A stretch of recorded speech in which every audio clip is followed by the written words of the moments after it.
I live a stone's throw away from the waves, the kind of place that's as unassuming as the life I lead.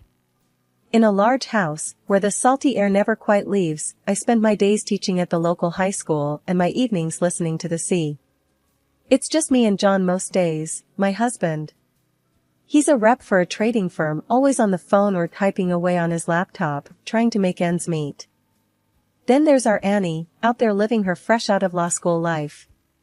I remember the day she told us she'd be specializing in divorce law. We were sitting right here at this old wooden table that's seen better days. Annie had that look she gets when she's serious, her brow all furrowed. "Mom, Dad, I'm going into divorce law," she declared, like she was bracing for a storm. John looked up from his plate, a piece of steak half sliced, and his eyes met mine like we were both thinking the same thing. "Divorce, huh?" he said, the word hanging in the air like it didn't belong in our home. Annie leaned back, a challenge in her posture. "Yeah. And don't worry, if you guys ever get tired of each other, I can hook you up with a good deal." She tried to make it sound light, a joke, but her jokes always sound like she's half serious. John's laugh was a grunt, more air than sound. "A comedian, our daughter," he said, his tone dry as sandpaper. I tried to smooth things over, keep the peace. "Annie, love, we're fine. But it's good you've got a plan." My words felt hollow, even to my own ears. Annie just shrugged and took another bite of her food, but I saw the way her eyes narrowed. She always was too smart, too perceptive for her own good. Annie's visits are the only times John puts his darn phone down for longer than a minute. She breezes in like the fresh sea wind, all bright and full of that big city lawyer energy. "How's the old seaside retreat?" she'd ask, the nickname for our home she coined as a teenager. John would throw an arm around her shoulder. "Standing strong, just like us," he'd say with forced cheer. After another round of small talk, she leaves, and we're back to the sound of the sea. That's our life, a cycle of work, quiet dinners, and the unspoken things that sit between us like unwanted guests. And as much as John bugs me sometimes, with his comments and his distance, I hold on to this life like a lifeline. It's what I know. It's where I'm supposed to be, even if sometimes I wish the sea would rise up and carry me away to somewhere I could start all over, just me, the breeze, and nothing else. The days seemed longer lately, each moment heavier than the last. I felt it most at dinner. That used to be a time for us to talk about our day, to laugh a little. Not so much now. John's words had turned from indifference to sharp jabs. "Another casserole?" he'd say, eyeing the food like it was an enemy. "You know, that's not helping your waistline." It wasn't just the words, it was the way he said them, cold, like he was talking to a stranger.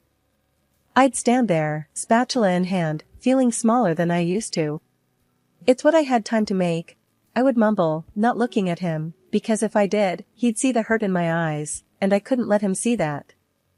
"You could make time for a salad or something," John would push on, his chair scraping back as he'd stand up, ready to dismiss whatever I had to say next.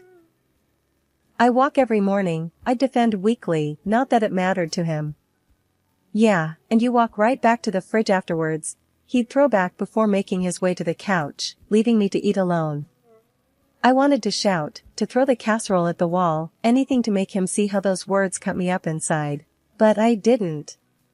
Instead, I'd serve myself, eat quietly, and clean up.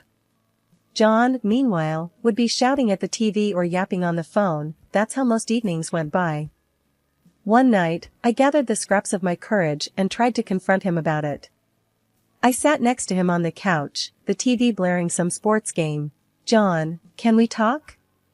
He half turned, a frown already making a home on his face. "What now? Do you have to be so harsh about my weight?" I asked. The words felt like heavy stones in my mouth. John snorted. "What? I'm motivating you. If I don't say it, who will? You want to get bigger and bigger?" That's when the dam broke, the tears came hot and fast, and I couldn't stop them. "You think I don't know? You think I don't feel it every single day?" My voice was a mix of anger and shame, a cocktail I was getting used to. He stood up then, his body language screaming annoyance. "Oh great, here come the waterworks." Do something about it instead of crying, for crying out loud.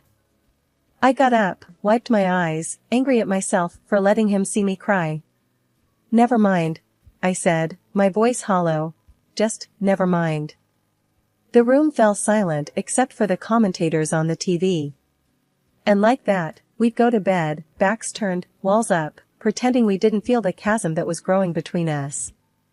It had become our new normal, this walking on eggshells, this biting of tongues until they bled. Sea travel is my husband's new hobby. John wouldn't drop it with the yacht thing. Babe, think about it, sailing wherever we want, whenever we want, he said, thumbing through a glossy magazine that smelled like fresh ink and unrealistic dreams. Sitting there with my knitting needles clicking away, I said, John, we ain't exactly sailors. That money's tucked away for emergencies, not big toys. He tossed the magazine down, it slid across the table landing with the image of a yacht looking up at me as if to say, hey, don't I look fun? John followed my gaze. That's just it, Claire. It's always about what if. What if we just did something wild for once? I put my knitting down. A yacht's not just wild, John. It's bonkers. You get green when we cross the river on the bridge. How you gonna handle the ocean? He crossed the room to where I sat and crouched down beside me, took my hands into his. Claire, I want us to have something to show for our work, something to enjoy. You don't think touring the coast, just you and me, doesn't sound exciting? His eyes had that twinkle that I hadn't seen in a long time. They were the kind of eyes that got me to say I do a couple of decades ago. I chewed on my lip, thinking, you and me, out on the open sea? Just the fish and the stars and, knowing our luck, a storm or two? John grinned, we'd weather it. Like we always do. Here was my husband, a man that I've shared more than half my life with, looking like a kid asking for a bicycle for Christmas. Something about that was too hard to ignore. I sighed. All right, I won't make any promises, but I'll think on it. Maybe some adventure wouldn't be such a bad thing. John's face lit up like a kid on Christmas morning. Really? You mean it? Yeah, I mean it. But I swear, John, if I see one hint of green on your face, I'm turning that yacht around and selling it to the highest bidder. He laughed and hugged me. Deal, he said, and I couldn't help but laugh, too. Who knows, maybe a bit of sea air would do us both some good. But I was going to think on it long and hard first. There was plenty of time and reasons to be practical, but maybe the impractical was what we needed to shake things up. Maybe. The phone rang a few times before Annie picked up. Hey Mom, what's up? Her voice always had a way of sounding like she was in the middle of something big. Annie, we need to talk. Got a minute? I sat on the edge of the bed, playing with the cord of the phone like I used to when I was a teenager. For you? Always. Shoot. I took a deep breath. So, your dad has this crazy idea about buying a yacht with the money Grandma and Grandpa left me. A yacht? There was a pause, and I could practically hear her rolling her eyes. What are you gonna do with a yacht? That's what I said. But he's all starry-eyed about it. Sailing, adventure, blah blah blah. I'm not sure. It's a big risk, a big expense. Okay, think. This is your money, right? The money Grandma and Grandpa left for you, not Dad's new toy fund. Her words were sharp, but needed. Right. It's mine. For our family. For things like the house or your loans. Exactly.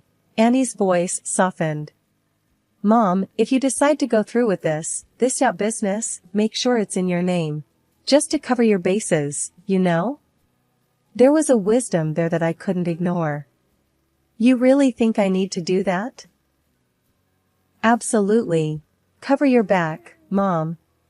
If things go south, or hell, if Dad gets seasick and hates the damn thing, at least it's yours to sell. I chuckled, a real laugh. Your dad, seasick. Now that I'd pay to see. See, you're laughing. Yachts are silly. But listen, if it makes you guys happy, who am I to stop you? The chat with Annie got my head straight. She had a point. I needed to think about what I wanted and to protect myself if things didn't go as planned. It was all fun and games imagining clear skies and calm waters, but I knew life was rarely that kind. So, I should just tell him no? Keep the status quo? I was fishing now, unsure of what I needed her to say. Annie was quick to reply, "Hell no, do what makes you happy. But be smart about it." I love Dad, but this is a big decision, and it's not just his decision. It's yours too. Thanks, Annie. I needed that, I said, feeling a bit more grounded than before. The call ended on a good note. Annie might just be the most sensible person I knew. The yacht? Maybe it'd be fun. Or maybe it'd be the most expensive mistake of my life. But one thing was for sure, any decision made would be on my terms. I'll never forget the day John and I walked down the dock, keys in hand, towards what could have passed for a small house floating on the water. She was ours. And by ours, I mean mine, because I took Annie's advice and made sure of it. But, credit where credit's due, John was being good about the whole thing, sticking to his word. "I can't believe you actually did it," John said, a faint grin on his lips. "Neither can I said, my voice a mixture of excitement and pure terror. We sat on the deck that evening, just the pair of us, with a couple of cold beers. The sun was dipping low, painting the sky all sorts of oranges and reds. John broke the silence. "Claire, I know this was a big ask. Thank you." I glanced at him, surprised. "You sure you're not mad it's in my name?" He shook his head. "Nah, you're steering this ship. Figuratively and, I guess, literally now." We chuckled, clinked our bottles together, and for a moment there was an easy peace between us that I hadn't felt in years. But life, like the sea, doesn't stay calm for long. The next morning, I was clutching a coffee mug, staring out at the gentle waves when our neighbor, Ted, ambled over. He lived alone ever since his wife passed and had the sort of face that told you life hadn't been a walk in the park. "Morning, Claire," Ted called out, a smile tucked under his bushy mustache. "Morning, Ted. Coffee?" He held up his own mug. "Already on it. Thanks, though. Just wanted to say congrats on the yacht. She's a beauty." I nodded, appreciating his kindness. "Thanks, Ted." Still trying to believe it's real. "You folks planning to sail off into the sunset anytime soon?" he asked, interest sparking in his eyes. I laughed. Still working out the details. Ted nodded, took a sip. There was an awkward silence before he said, "If you ever need a hand with anything, repairs or even a crew member, just shout. Used to do a bit of sailing myself, back in the day." "Appreciate it, Ted. We'll keep it in mind." Back home, with groceries put away, I settled onto the couch with a sigh. I was about to dive into my new sailing book when John's voice drifted from the kitchen. "Claire, what's for dinner tonight?" "Figured we'd do something easy. Pizza sound good?" I called back without lifting my eyes from the page. "Pizza's perfect," he said, coming in to sit beside me. "Need any help with planning the maiden voyage?" I put the book down. "Yeah, maybe. Could use some company going through these charts." As we spread the maps and charts across the coffee table, something about this whole situation felt like we were on an even playing field for the first time. We threw ideas back and forth, sometimes agreeing, sometimes not, but it was all friendly. No arguing, no one trying to pull rank. I'd been floating on the buzz of anticipation all morning, thinking about that cruise John promised. We'd been planning it for months. I'd even taken time off work, unpaid leave no less, to line up with his busy schedule. Today, I grabbed a new suitcase from the department store, something sturdy and bright. You couldn't miss it even if it tried to hide in the belly of our yacht. I came home, key turning in the lock, ready to see John's usual mess of packed stuff all over the living room floor. Only thing is, there was nothing. No mess, no John. Just a hollow kind of silence that makes your heart sink. I called out, "John," but my voice bounced around the empty space. That's when I spotted the note, all smug like on the kitchen counter and divorce papers underneath, like they were nothing more than a grocery list. Picking up the note, I read his jagged scrawl. Thanks for the yacht, Claire. I'm gonna need it more than you. You always loved the sea, right? Well, so does she. The young kind of love. See ya. My hands trembled and the paper crinkled in my grip. I had to read it again because no way did it just say what I thought it did. But there it was, the same words staring back at me. He took the yacht, the new mistress, probably half his age, and left a damn note. Son of a... The shock turned into something hot and angry, but it was the sight of those divorce papers, signed, ready to go, like he didn't care about anything we had, that did me in. My chest got tight. I couldn't catch my breath. I sat down, slow, because it felt like my head was split in two. The note was a blur as I looked at it again. I stood up, shaky on my feet, a suitcase still in my hand like a bad joke. A sick feeling settled in my stomach. He'd planned this, waited until I was out, making plans, buying luggage. And for what? So he could run off with my dream? I should have screamed, broken something. Instead, I stood there, hollowed out. I saw my phone on the counter, buzzing with missed calls. I ignored them. What was I supposed to say?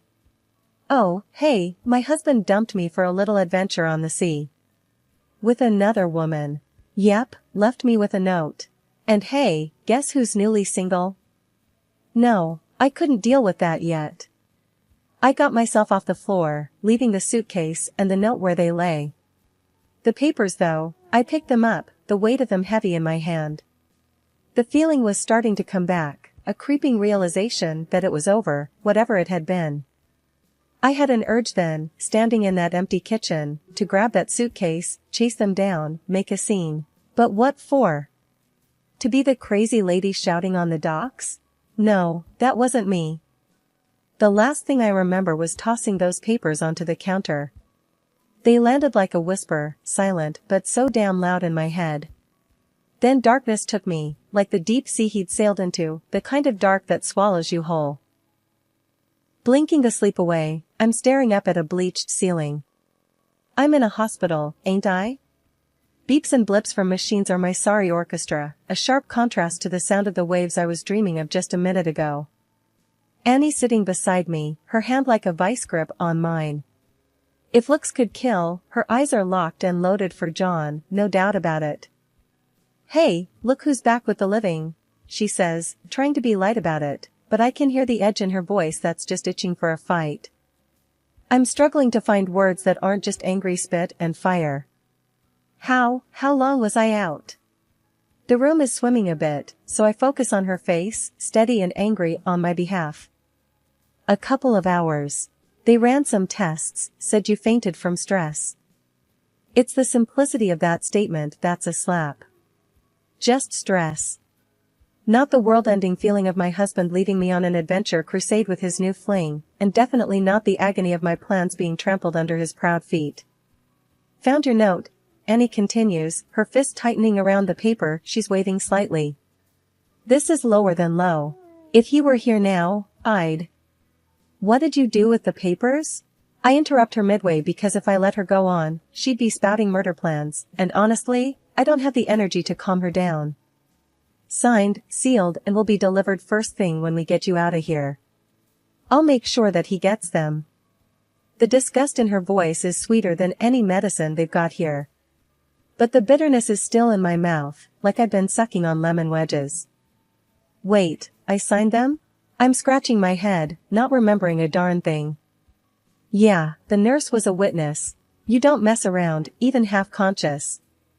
I can't help but chuckle, which turns into a cough. Well, ain't that something? You need anything? Water, revenge, a hitman? Annie's only half joking, I can tell.